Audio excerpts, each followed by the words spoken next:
किसी की बपौती नहीं है ये सत्ता। ये जो मुख्यमंत्री का पद है ये 14 करोड़ बिहारियों का आशीर्वाद है, इसलिए आज मैं बैठा हूं। नीतीश जी नहीं होते तो लालू जी मुख्यमंत्री होते क्या? लालू जी को भी मुख्यमंत्री नीतीश कुमार जी ने बनाया, ये आपको जानकारी होना चाहिए।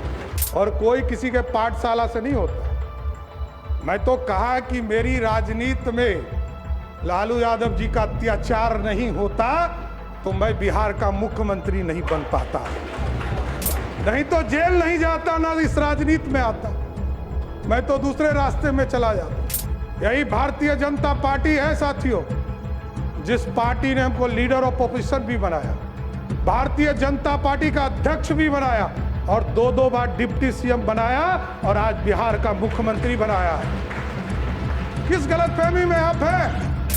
कुछ लोग को चिंता रहती है, कुछ लोगों को लगता है हमारा पाठशाला। यही बपौती से बाहर निकलिए, किसी की बपौती नहीं है ये सत्ता। ये जो मुख्यमंत्री का पद है ये 14 करोड़ बिहारियों का आशीर्वाद है, इसलिए आज मैं बैठा हूं। नीतीश कुमार जी का, नरेंद्र मोदी जी का, नितिन नवीन जी का, चिराग पासवान जी का, उपेंद्र कुशवाहा जी का, जीतन राम मांझी जी का, सबका आशीर्वाद है, तब तो यहां बैठा हूं। कौन गलतफहमी में है? कौन कहता है किसको बनाया? कहां से गलतफहमी हो गई आपको?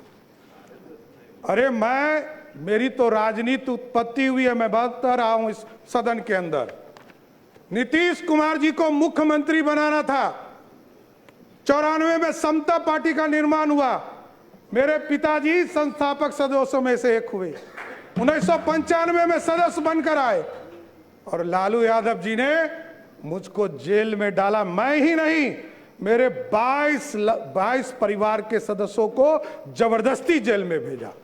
लोग कहते हैं लालू यादव का, इसलिए मैं ऑफिशियल बयान कर रहा हूं, इसलिए मैं कोट कर रहा हूं कि लालू यादव जी ने मिलर स्कूल के मैदान में क्षमा मांगा था कि हमसे गलती हुई, इसलिए बोल रहा हूं। और मेरे कई चीजों पर ये लोग चर्चा करते, केस, मैं तो कह ही रहा हूं इस सदन में कई बार मैंने कहा नीतीश जी नहीं होते तो लालू जी मुख्यमंत्री होते क्या?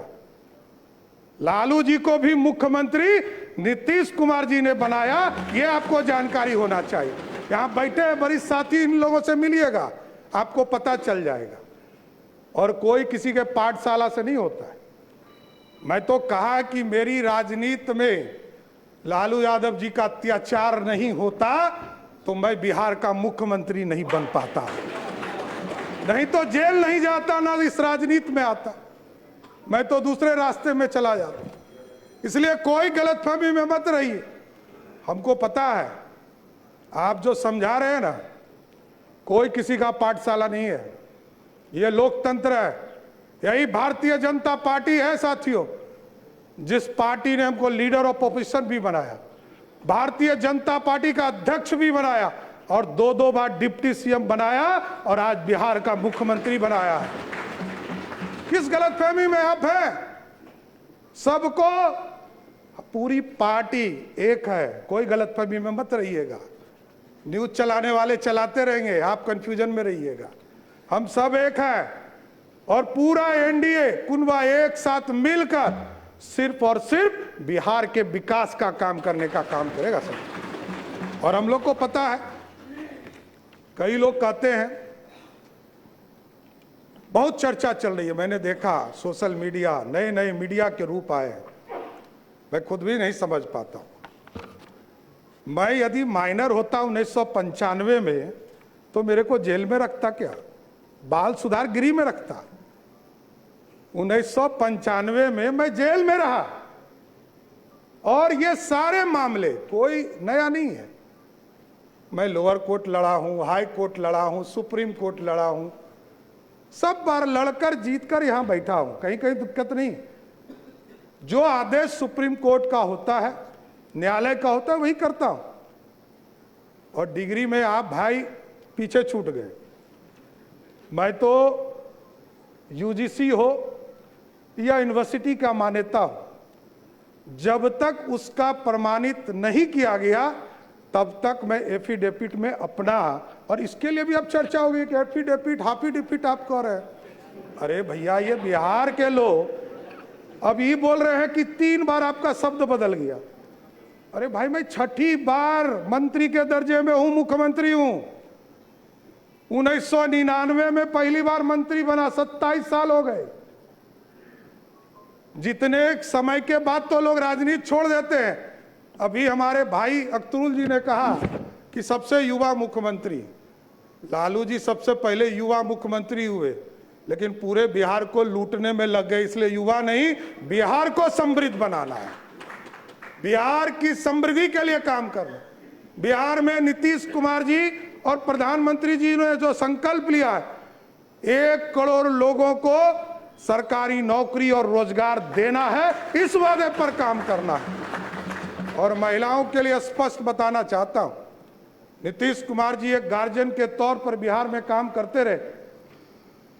आदरणीय प्रधानमंत्री जी लगातार महिलाओं के सम्मान में आगे बढ़ रहे, और अभी कह रहे थे ना कि आरक्षण के अंदर आरक्षण दे दीजिए। विजय बाबू उठे तो इनको कहे कि दर्द हो रहा है।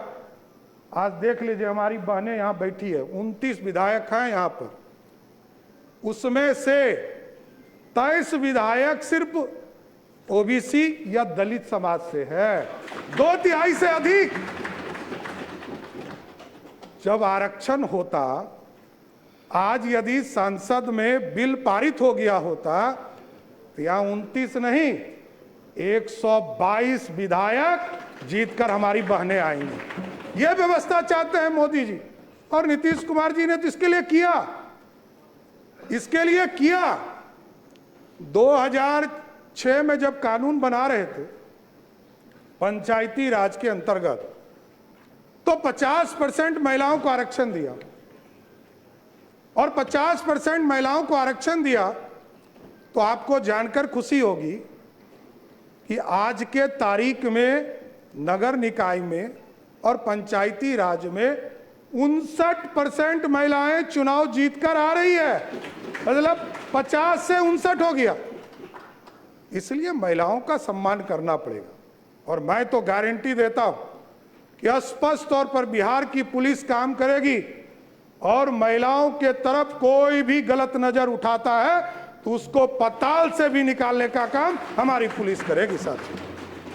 और बिहार में सुशासन, लगातार कई साथी हमारे काम करते रहे। यहाँ पर राजस्व में आपने देखा कई चीज़ों को 2011 में से लगातार लोक सेवाओं का अधिकार कानून लागू किया गया।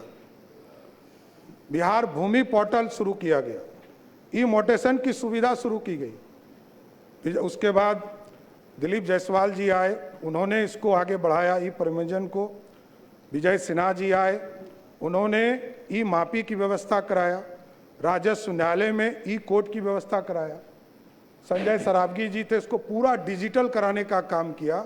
लेकिन जरूर आश्वस्त करता हूं साथियों, आपने मौका दिया है 3 चीजों को, ब्लॉक, अंचल और थाना, इसको मेरा सीएमओ इसको पूर्ण रूप से देखेगा और बिहार की जनता को पूर्ण रूप से सारी सुविधा मिल सके, इसकी सुनिश्चित करने का काम किया जाए।